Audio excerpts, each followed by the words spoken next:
এটা আমাদের বিষ্ণুপুরের স্টেশন, বহুত প্রাচীন স্টেশন। এটা বেঙ্গল নাগপুর রেলওয়ে ছিল ব্রিটিশ আমলের, তখনকার station. Ranchi Howrah intercity express 2 নম্বর প্ল্যাটফর্মে আছে। রাঁচি হাওড়া ইন্টারসিটি এক্সপ্রেস 2 নম্বর প্ল্যাটফর্মে আছে। অনুগ্রহ শুনবেন, খড়গপুরহাটি এক্সপ্রেস পিয়ারডোবা স্টেশন ছেড়েছে, ডাউনে ইন্টারসিটি এক্সপ্রেস যাওয়ার পরে 2 নম্বর প্ল্যাটফর্মে আসবে।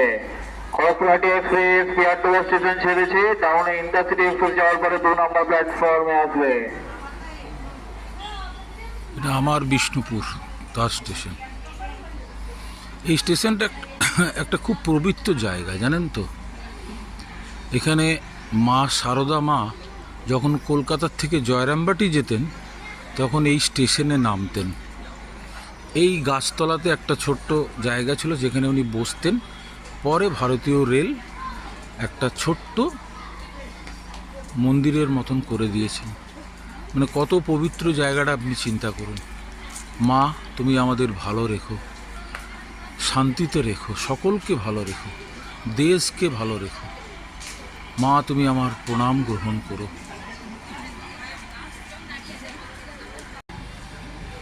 এটা আমাদের বিষ্ণুপুরের স্টেশন, বহুত প্রাচীন স্টেশন। এটা বেঙ্গল নাগপুর রেলওয়ে ছিল ব্রিটিশ আমলের, তখনকার station. Ranchi Howrah intercity express 2 নম্বর প্ল্যাটফর্মে আছে। রাঁচি হাওড়া ইন্টারসিটি এক্সপ্রেস 2 নম্বর প্ল্যাটফর্মে আছে। অনুগ্রহ শুনবেন, খড়গপুরহাটি এক্সপ্রেস পিয়ারডোবা স্টেশন ছেড়েছে, ডাউনে ইন্টারসিটি এক্সপ্রেস যাওয়ার পরে 2 নম্বর প্ল্যাটফর্মে আসবে। খড়গপুরহাটি এক্সপ্রেস পিয়ারডোবা স্টেশন ছেড়েছে, ডাউনে ইন্টারসিটি এক্সপ্রেস যাওয়ার পরে 2 নম্বর প্ল্যাটফর্মে আসবে।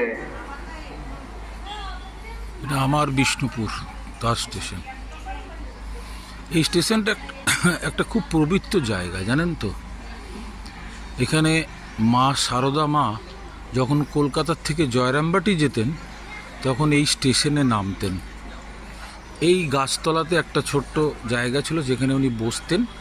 পরে ভারতীয় রেল একটা ছোট্ট মন্দিরের মতন করে দিয়েছেন। মানে কত পবিত্র জায়গাটা আপনি চিন্তা করুন। মা, তুমি আমাদের ভালো রেখো, শান্তিতে রেখো, সকলকে ভালো রেখো, দেশকে ভালো রেখো। মা, তুমি আমার প্রণাম গ্রহণ করো।